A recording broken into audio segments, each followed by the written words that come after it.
When you start the sonata by Beethoven, Opus 109,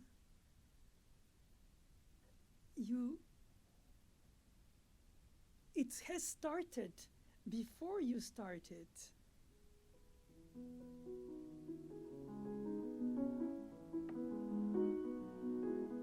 It materializes as you play it.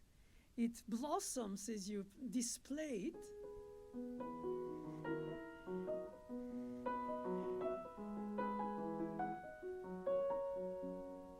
When you start the Sonata Opus 110 of Beethoven,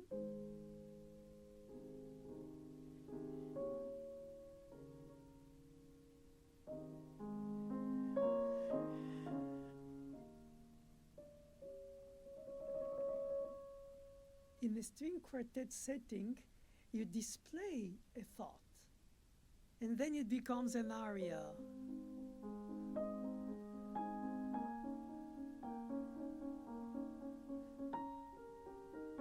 Soaring to the highest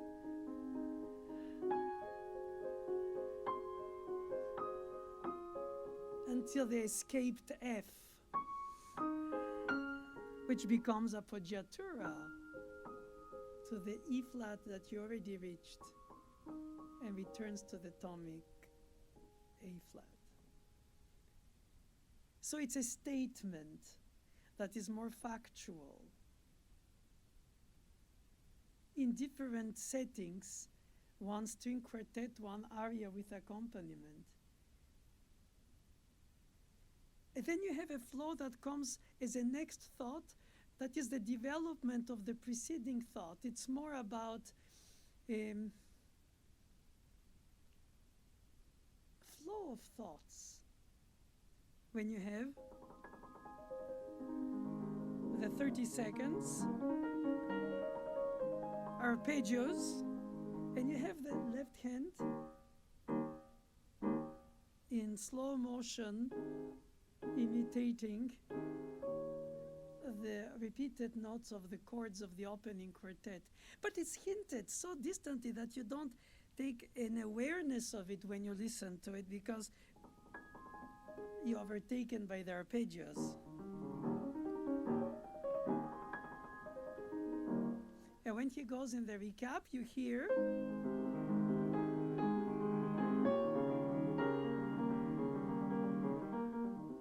the arpeggios with the theme of the quartet coming together when they are displayed individually in the opening. And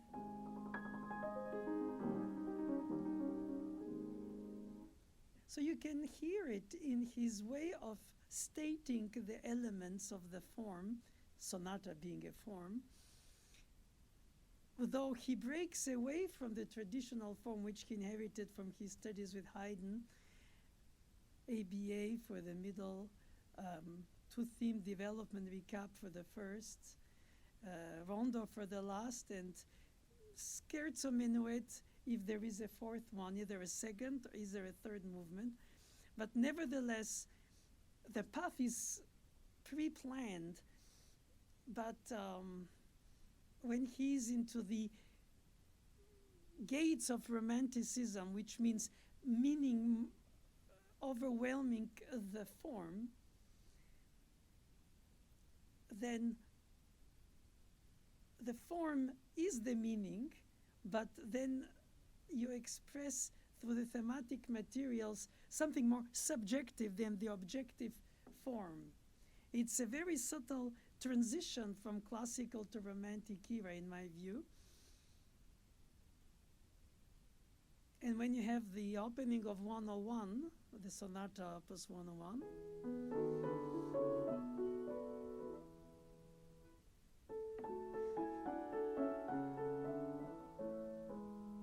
again the string quartet texture, while the interruptions, which are as eloquent as the music itself, and then you have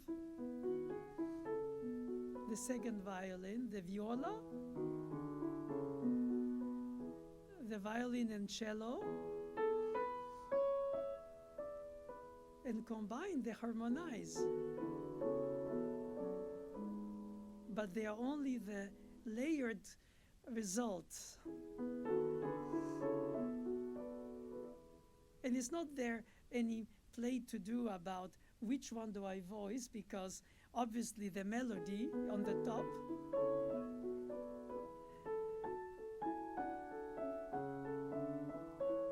then you have the melodic line of the bass. Then you have the tenor or viola. Of course, you cannot bring them all because then it's busy, and if you bring none, then it's flat. And in a way, you don't want to do too much either, because you want the music itself to come out of the silence and to evaporate in the silence. What?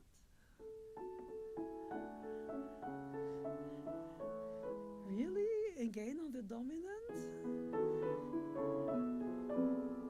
Deceptive on the 6th degree? Oh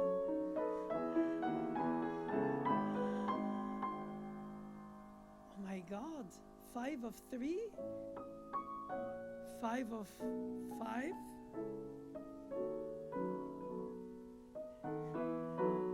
Too much bass?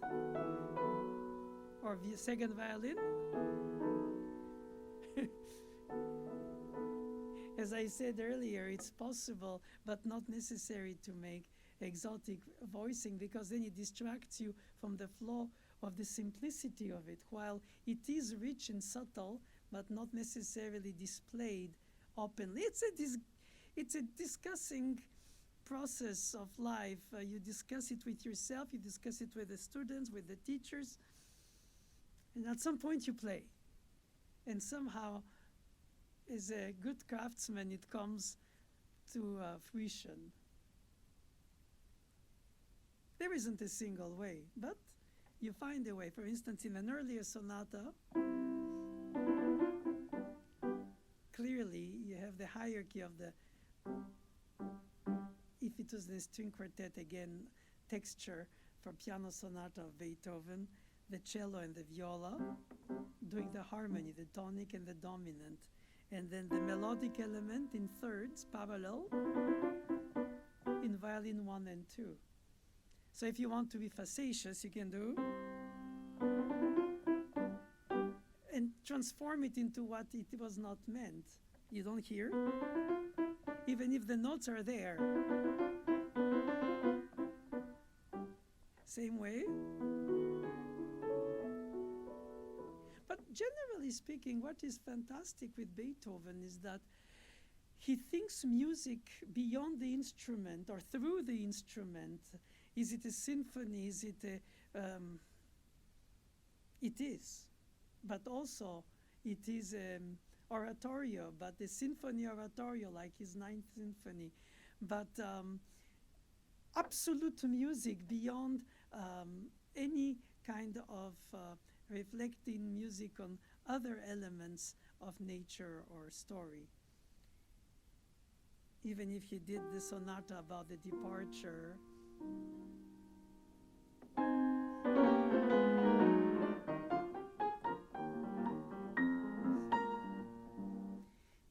and then the absence.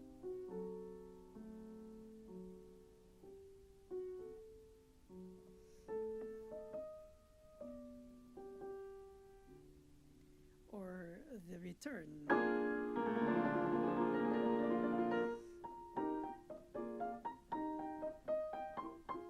That's the only program sonata he wrote, because the titles of the Moonlight Tempest and other appassionatas were given by others, but not by him.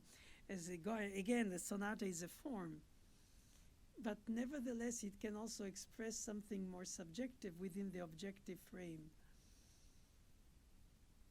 And when we go back to the opening of 109, the subtle indication of the stems for the quarter note, which is quoted in the 16th notes arpeggiated harmonization is the tail of the comet that only becomes complete at the moment you go to the next harmony. And then you have to already start anew. So if you blend it, you hear harmonically, yes, but it's not a chorale with progression of chords. It's a melody with dropping fifths, rising thirds, and with harmonized arpeggiations.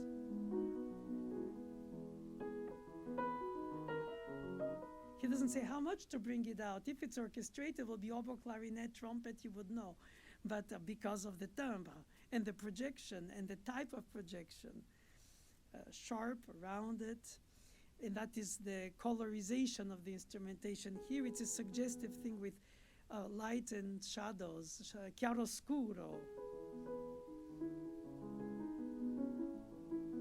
Perhaps in the beginning has to blend. And then as a dream coming real, so was my wrong note.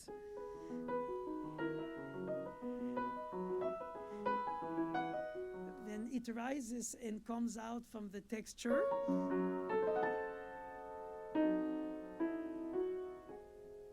And then comes the fragmentation of the thought.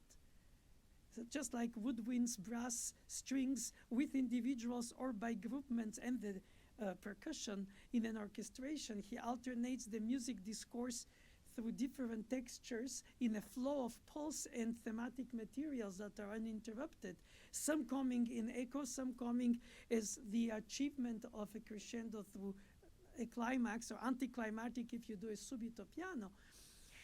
In the piano solo playing, you play all of them in continuity, and therefore the fragmentation is less obvious, but if you think of it as such, then you understand. For instance, the first interruption in the opening of 109 is a diminished seventh arpeggio that announces this written out in details, but sounding like improvised reflection upon Doom's situation with a diminished seventh, double, overwhelmingly so, tritons.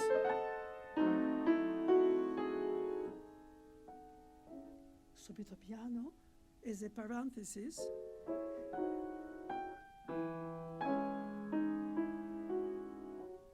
Again, forte, piano. Crescendo, piano. Is it yes but no? Hint but no? A lot? Or less? Or not enough, in this case? The dosage of it is to do with the imaginary lyrics or the orchestral woodwinds combination with flow continuously into the strings, going back into the winds.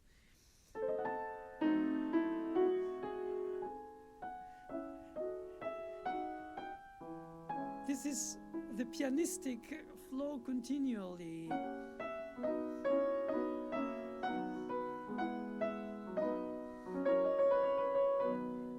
But that is only because we alone on the piano play all these different fragments of continuum, which is interesting to say.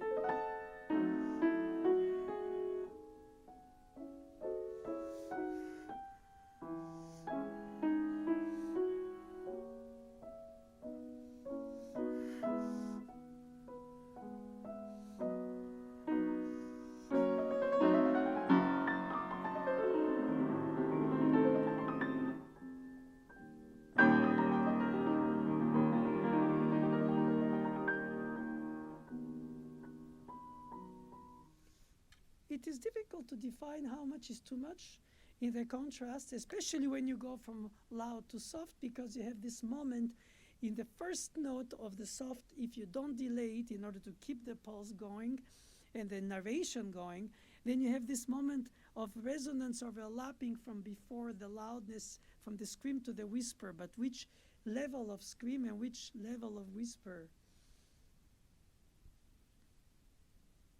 In the modern piano, you could go further in the dynamic range of contrast compared to fortepianos of Beethoven's time, which already were more than the harpsichord did in Beethoven's youth.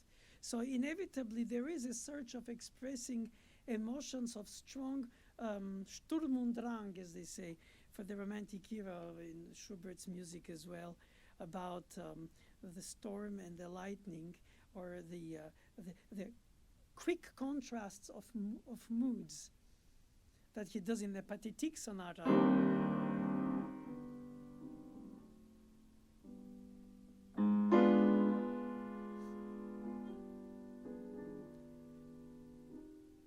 And these effects are specific to the fortepiano, which enhances in a way the emotional effect of this contrast of dynamics for what they're suggestive psychologically to the listener, which the orchestra colorizes by the multiplicity of the performance and the variety multiplicity of the timbres, which the piano only has its own. And then in order to play it with the meaning, because if you delay the subito piano in order to hear clearly beyond the resonance of the loud, then you will have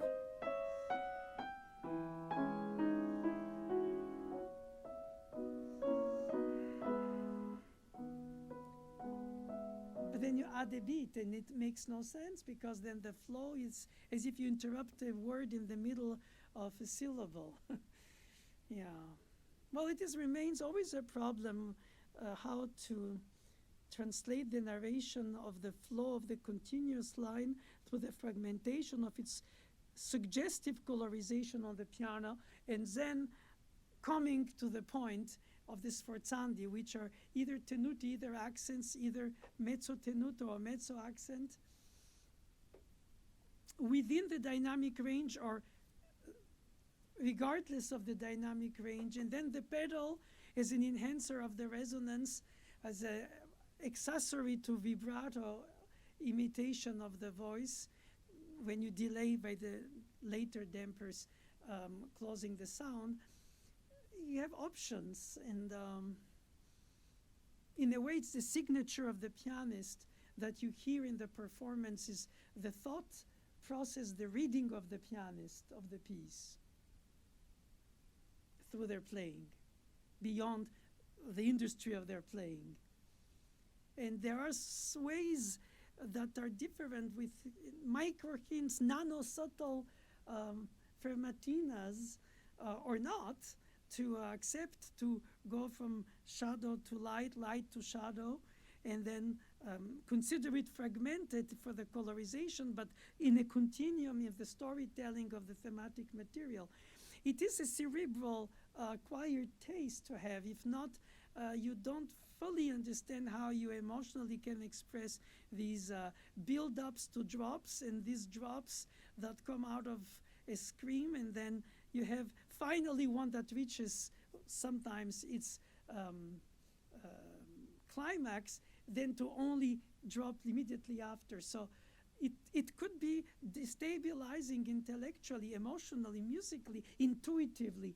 You have to combine the intellect with the intuition in order to bring this reflection on the musical expression that translates so much more than other things, the psychology of the being, of our being through music, without lyrics, only a leap, a dynamic range, element that brings us to, if not grasp, at least connect, and then be surprised, and then try to make sense of it. And you first love, then you try to understand, not always the opposite, but regardless in which way, we try to bring a coherence to the meaning that we see in it. And if there is no meaning, it's only the beauty of art itself, which doesn't have to be the imitation of life, artfully, artificially.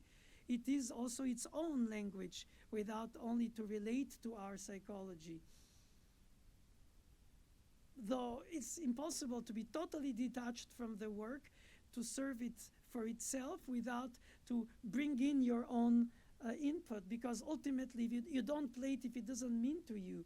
But if it means to you more than what you play, then one can say that you overwhelm it with your own input. So the subjective and the objective, it's hen on the egg.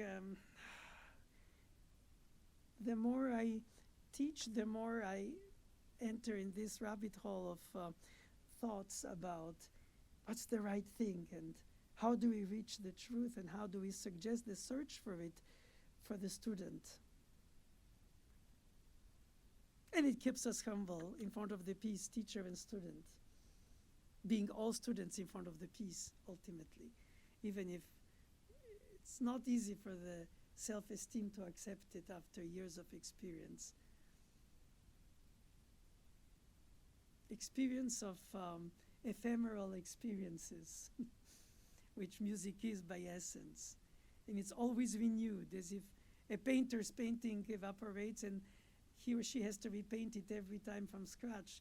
Well, it's only in the eye of the beholder that is different, but it is the same painting objectively that they see through the centuries, and we rebuild it from scratch every time we do, which probably makes us conscious of our passing compared to its eternity of the work. Thank you.